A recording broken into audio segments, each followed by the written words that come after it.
It didn't work. Not under the conditions we're told it worked. Because when I look at those, I just see those oval windows. They came right out of a DC-9.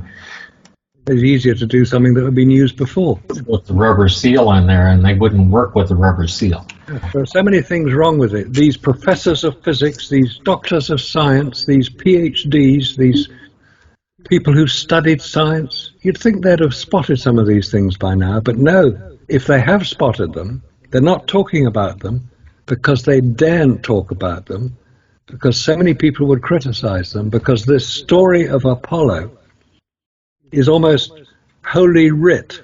It's almost something that you cannot deny. If you do, you're a heretic, and we know what happened to heretics. Yeah. Copernicus, Galileo, they suffered as a result of challenging the dominant force at the time, the church, the organized church. Yeah. Same thing now, we have, it's called scientism. And if you challenge any of the accepted dogma in the science that we are taught, you're a heretic and you're cast out and you're not allowed to then earn money as a scientist. They're basically moral cowards, these people who will not say what is really happening. But what we talk about here is something that anybody can investigate, anybody can find the information. There's no secret information there at all. This is all easily available. They don't even realize it's there. Like I said, years ago, I could read a technical document and everything sounds good, looks good, whatever. Yeah. Okay, you can study that thing upside down and there's the image of whatever you're studying and here's all the technical data on it. But you don't realize that the thing that actually doesn't work. No, it doesn't work. But it's right there in black and white when you read it. In theory, it'll work. These people who criticize the fact that, NASA produced these millions of pages of documentation, how could they do that if it was a fake? What a stupid thing to say. It's not even logical. It's a logical fallacy. All of those people were actually working on it, assuming that everything that they were working on, when they put it all together, it all comes together and it works. Yes, exactly. Right? And a good piece of it does. I mean, you build the rover, you can make the thing run. Yeah, build the rover, it'll probably work. And we've got that thing called the Grover. Yeah. The gravity rover. And I mean, they build these spacesuits, they put one guy in it, he passed out, and that's as far as that went. LeBlanc. He was tested in a vacuum, wasn't he? And he went down fast. He wasn't even into outer space. I mean, he's like 60, 70,000 feet. And then it's never done again. Because they don't dare, because of the effect it had. He said that the moisture on his tongue started to boil. But why wouldn't they be doing it 100 more times to make sure that they never have another failure? That never happened. I mean, Elon Musk in his spacesuit, you see that little advert that he put out? The spacesuits will work in a vacuum, they'll work well. They'll work okay, but they've never been tested in a vacuum of that magnitude. Who built the suits? NASA? Well, of course not. It was the special effects industry in Hollywood that designed the suits. That's absolutely perfect. That's all we have to hear in there, just to have that it was done by special effects. We've all seen The Martian, we've seen Gravity, we've seen many of Hollywood's special effects films, and they're very persuasive, until you see the harnesses that the actors have to use to create low gravity. They don't even have to do that anymore. There was a couple of fellows there that put a YouTube video out, and they did everything. You'd swear they were floating through hatchways and working equipment. As a matter of fact, all the equipment that they made it with, they put the eBay number and the links to the stuff so you could go and purchase it yourself. Let me just mention one of my heroes in this game, Jay Windley of clavius.org, who claims he is a scientist, and he moderates his moon hoax discussion panel, and he has lots of people on there agreeing with him, all of whom are anonymous, all of whom don't use their real name. I mean, even Jay Windley doesn't use his real name. He calls himself Jay Utah, because that's where he lives, Salt Lake City. Then you've got the Mythbusters show, which has nothing to do with science, it's everything to do with entertainment. As Jamie Hyneman said when asked by Jarrah White, is your show to do with science? And he said, no, it's entertainment. And Mythbusters managed to find out where the alleged reflectors on the moon were and fired lasers at them. But if you realize that one of the only two currently operating observatories that have these lasers, one was called the Apache Point Lunar Observatory Lunar Landing Operation, spelling Apollo, which was only set up in 2009, you wonder what on earth they're playing at. Because there's supposed to be 38 observatories around the world that can do this. No, they can't. I've not seen any report from any other observatory. The only other one that I know of that produces it is the McDonald Observatory in New Mexico. It's all ridiculous. And then you find out that it was being done in 1963 by the Massachusetts Institute of Technology. You realize that this whole business of reflectors on the lunar surface was just yet another activity by NASA to try to convince people that somebody had put them there. No, they didn't. The Russians did it with an unmanned spacecraft. Well, that's one of their most convincing arguments when they're defending themselves. That's one of their main ones. We can get a signal back from our reflectors that we put there. Yes, that's what they say. Until somebody looked into it and found out that it was, you don't need a reflector. You just fire a powerful enough laser at the moon and you get a signal back. But none of these parrots managed to determine how long and how difficult it is where the Earth is spinning, the moon is spinning, the moon is moving in relation to the Earth. How do they keep the laser pointed at the exact same spot? They don't tell you that because it would spoil the story, because the story is complete fiction. And then the Lunar Reconnaissance Orbiter photographs of 2009, well, we know that they're photoshopped. As Robert has said, it's easy to do it. It's not a problem to create wheel tracks on a picture of the lunar surface. Anybody can do it. Yes, and the rest of those other little dots there are nothing more than pixie dust. Yeah, exactly. I mean, they got a great big arrow pointing at a little tiny dot. Yeah. And they write down whatever it is, and they go, oh, okay, it's just some more pixie dust that they threw on there, and put an arrow to it. Yeah, and the parrots are forever saying, oh, look, they proved that they landed on the moon. No, they didn't. They proved that they could Photoshop stuff. That's all they did. Those pictures weren't even taken on the moon. Here's the one thing, though, is what NASA has laid down. They have laid down what a spacecraft looks like that can go intergalactic. So it looks like a shanty shack. The image of the lunar surface in the videos and in the photographs, I guarantee you that the lunar surface looks a whole lot different. So if we do actually get images back, like either film or photographs or whatever back, and it looks completely different than that, if it's got 6 feet of dust everywhere and you can't even take a picture because of it, because the cosmic dust that would be landing on everything because there's absolutely nothing to disturb it, you wouldn't see a bare rock anywhere. No, you wouldn't. There'd be dust on top of all the rocks. Even if you, because I know you're not accustomed to snow, but a fresh fall of snow covering over everything would be about the same thing that you would see, except this dust in areas that haven't been disturbed for billions of years could be many meters thick. And there are documents discussing that very thing back in the 1920s and 30s, right? There are documents on that discussing these theories on it. Their image of what the lunar surface is, they have embedded in us repeatedly. It's on everything. It's every day. You're going to see a picture of the lunar surface if you watch television, because it's in advertising. It's everywhere. It's in magazines. It's for kids' cereals. It doesn't matter what it is. It's even for car advertising. I saw one the other day using the lunar rover. That's how NASA keeps putting it out there, and they've got the budget to do it. So they're keeping people in the rabbit hole. But the reality is, Those images of that surface are not anything like what the moon is going to be like. That's no different than a Hollywood image that is created. One day, somebody, probably a Chinese, will get back to the moon and will look at it and say, it's not at all like what I thought it would look like. Well, those Apollo photographs for real.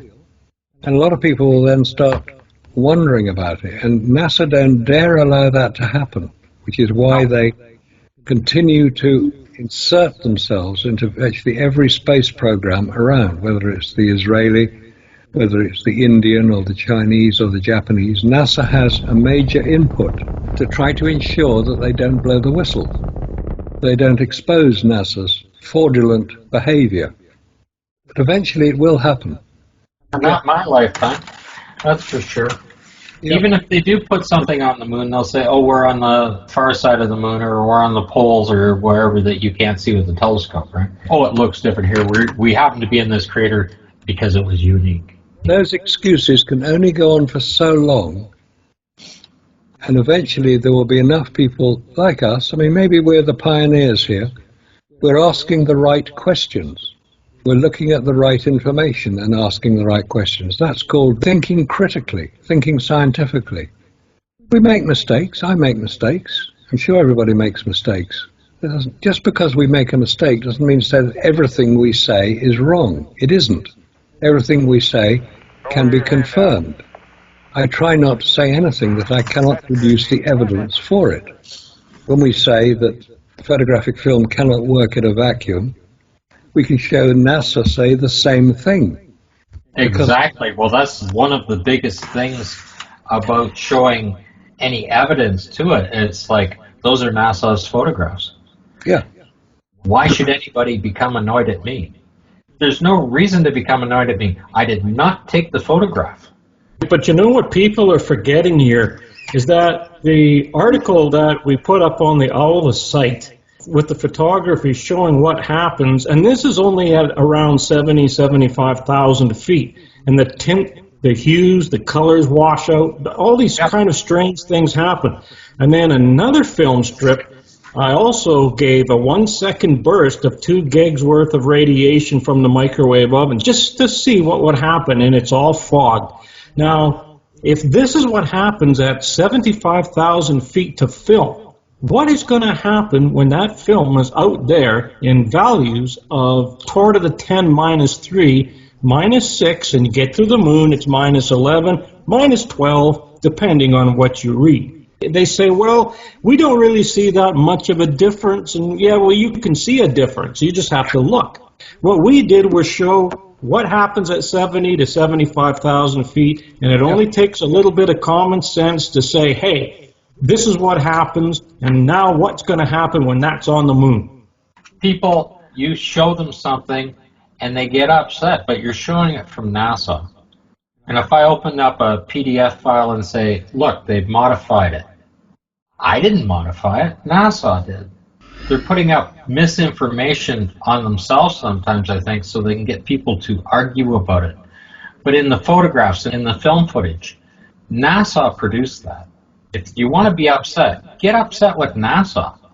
Don't get upset with anybody else. When I sit there and show you that's a wet flag, you can deny it, you can do whatever. It's still a wet flag.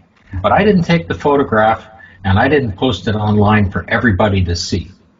You want to get upset? Go ahead, call NASA. Ask them what the hell is up with this photograph. How did that flag get wet?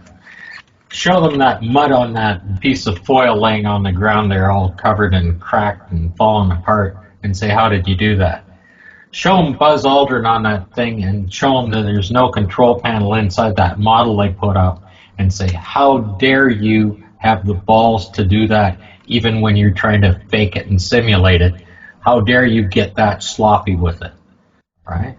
But don't blame it on anybody else. Don't get angry at anybody else because they saw it and then showed it to you, because it's right there. And this is where Stanley Kubrick goes right out the door. Yeah. Because he would not have allowed such mistakes to occur, not in any of his productions. Any of that footage is completely amateurish when you're looking at it. And of course, when you start looking at all of the other pieces of equipment there and see that the central station has nothing in it, it's just a piece of junk sitting there with a oil furnace starter on the side of it, pilot starter on the side of the thing with a cord running off. The thing they call the RTG is sitting there. It needs 2 or 3 other pieces of equipment to make it function as a generating station to run the equipment and charge the battery. There's at least 2 pieces completely missing from that have to be there to make it run. You just can't grab that power off of there and charge a battery up. You need to have a rectifier in there to start with and a voltage regulator. And that's with all of the pieces of equipment. Here's the thing with that piece of equipment. It's got the computer in it, it has the regulator in it, it's got the inverter in it. But here's the thing, it's a computer. How come that computer can lay flat down on the lunar surface, right in the sunlight, when the temperature, now we're talking about induction here, right? That is going to be 250 degrees Fahrenheit where that computer's sitting. I would think the radiation coming off the surface would completely just shatter any transmission that the computer would be having. It would just destroy it. Yeah, because when the ISS orbits the Earth and it orbits into the South Atlantic anomaly, which is over Brazil, they have to switch the computers off in case they get short-circuited. That's what radiation does to electronics. It doesn't do it any good at all. So there's a lot of stories about computers in space. They have to be particularly well built. They have to be hardened against the radiation. So why weren't they hardened on Apollo? Because they didn't know that they had to do it. Because NVIDIA was contracted to do all the graphics and stuff for the International Space Station, right? And they just said, oh, it's not a big enough project. There's so few pieces that we're building for them, it's not worth our time. Yeah. And yet I've got the PDF files showing how rapidly their graphics cards were destroyed by radiation. Yeah, because they weren't designed to operate in radiation because nobody told them that they had to be. Like I said, NASA asked them and said, here's the radiation numbers, try build graphic cards for us. They tried, failed, and said, we're not getting anywhere. We can't build anything to protect against that radiation, so we just canceled the contract. So as an alternate, they put up that little video that they did. The trouble is they got found out because they know it was a brilliantly executed propaganda exercise. The whole Apollo missions were designed for one purpose, which it was successful in. Let's not forget that. But let's not fool ourselves that because it was propaganda, that suddenly becomes real science. So where are these scientists who can now call them out on it? They're not there. Or they're just parroting what NASA has said that they should say. They were successful at doing, I guess, was to refocus the population of the United States from all of the problems that they were having, the racial problems and Vietnam and the whole 9 yards and all their other politics, and they focused together because they were well behind after the Second World War. Other countries were advancing much quicker. They were well behind in everything. So that money that went into there was a big infrastructure bill for them to go in. And that's why all 50 states, everything was being built right across all 50 states. They all got a piece of the pie. And that brought the United States up on an economic level. And instead of them arguing about what they're doing today, if they looked at that and how that worked, they'd be all for it to bring themselves back one more time. Because they were falling behind. I mean, Japan, even Taiwan. I mean, you could buy a little pocket radio from Taiwan in the 60s, right? How did they get the technology? U.S. couldn't build it. They weren't building anything. Even when they must have realized in the early 60s, even when Honda started building motorcycles and shipping them across the United States, and people are gobbling them up, and all they've got is big old iron motorcycles running, and then people are buying millions of these bloody bikes, right? And they're going, we're behind, because even Japan, that they devastated in the Second World War, is coming up economically ahead of them. A little weak country as well. Not just that. And you can see the problem that the ego of the United States has is, holy Christ, we got to do something here, right? I think that's what really prompted it to kick that much money out. Focus everybody on one thing. Give everybody jobs. Like, they basically gave 10% of the population a job, but if you realize that that transfers through a hell of a lot farther than that, because there's families of 4 or 5 that they're now supporting, right? It brought the entire economy up. When we say that photographic film cannot work in a vacuum, we can show NASA say the same thing. Why should anybody become annoyed at me? There's no reason to become annoyed at me. I did not take the photograph. I did not scan it and put it online for everybody to see. Quite right, quite right, quite right, quite right.